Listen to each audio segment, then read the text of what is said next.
আছো? আজ সানডে। দেখো ছেলেটাকে তোলার জন্য কত চেষ্টা করছি, কিছুতেই উঠতেই চাইছে না। ড্রয়িং ক্লাসে যাবে, তা উঠতে চাইছে না।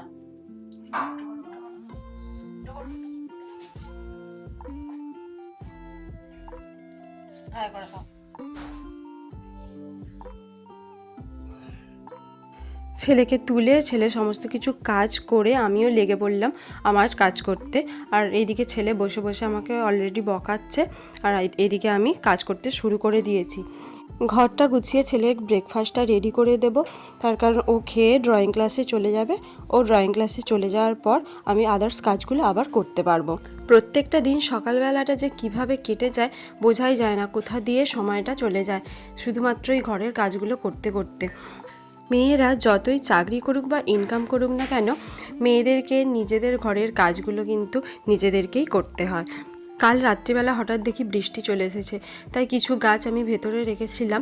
ইনকাগুলো যদিও বাইরেই ছিল, আমি ডালিয়া আর স্ট্রবেরিটাকে একদম রিস্ক নিতে পারিনি, তাই ভেতরে যেই গাছগুলো ছিল ওইগুলোকে আগে বাইরে বের করে দিলাম।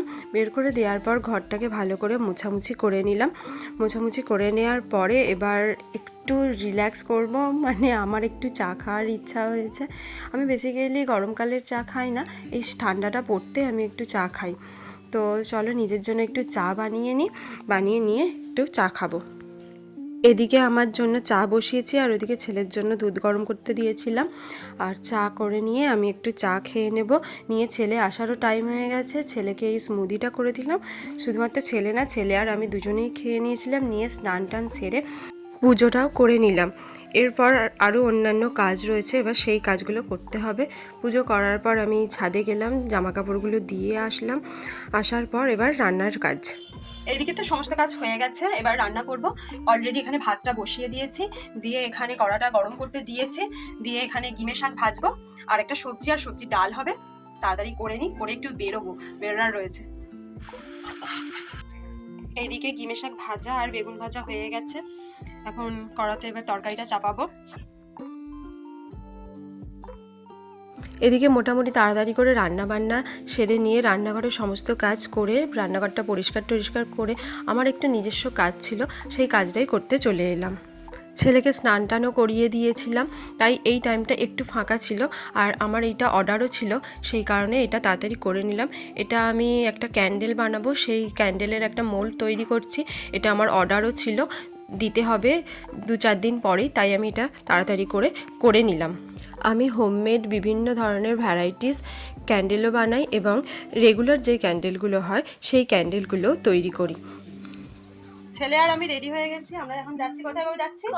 খোরপের কি পুজো, খোরপের ঠাকুর দেখতে যাচ্ছি। মেলা, কালকে পুজো হয়েছে কিন্তু যাওয়া হয়নি, তো সেই জন্য আজকে যাচ্ছি।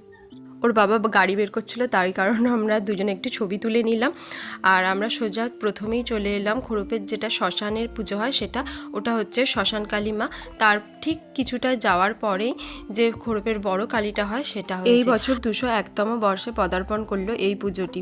খোরপের শ্মশান কালী মা এতটাই জাগ্রত যে অনেক দূর দূর থেকে অনেক দর্শনার্থী মায়ের পুজোর জন্য আসেন। 7 দিন ব্যাপী এই মেলাটি চলে, নানা ধরনের প্রোগ্রাম হয় এবং বিসর্জনের পরে খিচুড়ি ভোগও খাওয়ানো হয়। এখানে বিভিন্ন ধরনের রাইড আসে, নাগরদোল্লা বসে, আর এই দোকানটি তো এই বছর দেখলাম প্রথম হয়েছে। আর বিভিন্ন ধরনের খাবারের দোকান, সাজের দোকান, কাপ প্লেটের দোকান আসে।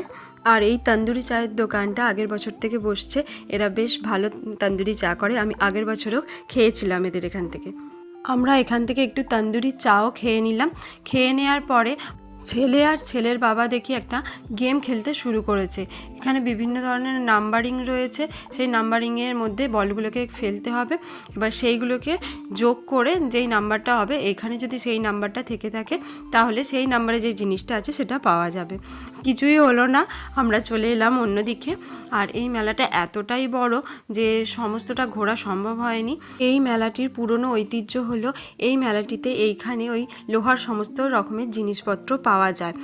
আর জিলিপি আর বাদাম ভাজা তো বিখ্যাত, প্রচুর দোকান হয় জিলিপি আর বাদাম ভাজা। এখানে অনেক ধরনেরই দোকান আসে, যেই দোকানগুলো অন্যান্য মেলাতে আমি অন্তত দেখতে পাইনি। আর ঢাক হচ্ছে আমার ছেলের ফেভারিট, ও প্রত্যেক বছর এখান থেকে ঢাক কিনবেই। কিনবে। ঘরে দুটো রয়েছে, এরপর আবার বায়না করছে আরও একটা ঢাক কেনার জন্য।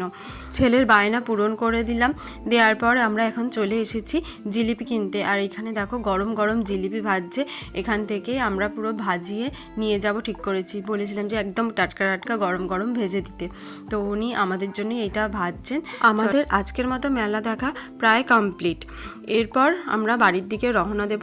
আর এখানে আরও একটা জিনিস হচ্ছে, এই বাঁশের তৈরি জিনিসগুলো, এইগুলো এই মেলাতেই পাওয়া যায়, আর অন্যান্য কোনো মেলাতে আমি কিন্তু দেখিনি। এরপর বাড়ির পথে রওনা দিলাম। আজকের মতো ভিডিওটা এখানেই শেষ করলাম। দেখা হচ্ছে আরও একটি নতুন ভিডিওতে। আজকের মতো টাটা।